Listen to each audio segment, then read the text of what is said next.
নিরাপদ কৃষি, নিরাপদ স্বাস্থ্য, নিরাপদ খাদ্য একটি জাতির ভবিষ্যৎ। এই প্রতিপাদ্যকে সামনে রেখে কিশোরগঞ্জে অনুষ্ঠিত হয়েছে এক ব্যতিক্রমধর্মী ডিলার উদ্বোধন ও কৃষি সেমিনার।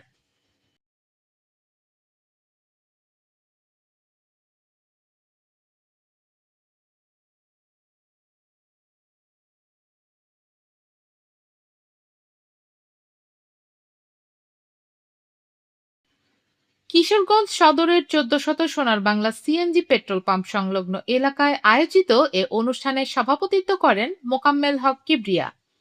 অনুষ্ঠানের আয়োজন করেন ডিলার আব্দুল্লাহ আল মামুন জুয়েল।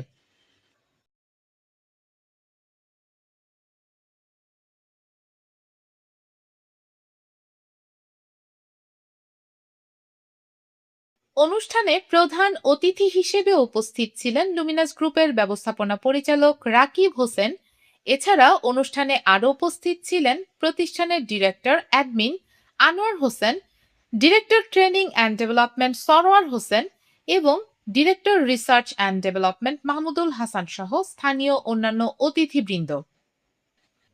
সেমিনারে কৃষিবিদ মোমিনুল ইসলাম মুনেম আধুনিক ও নিরাপদ কৃষি ব্যবস্থার উপর গুরুত্বারোপ করে বলেন, প্রযুক্তি নির্ভর চাষাবাদই পারে কৃষিকে টেকসই ও লাভজনক করতে।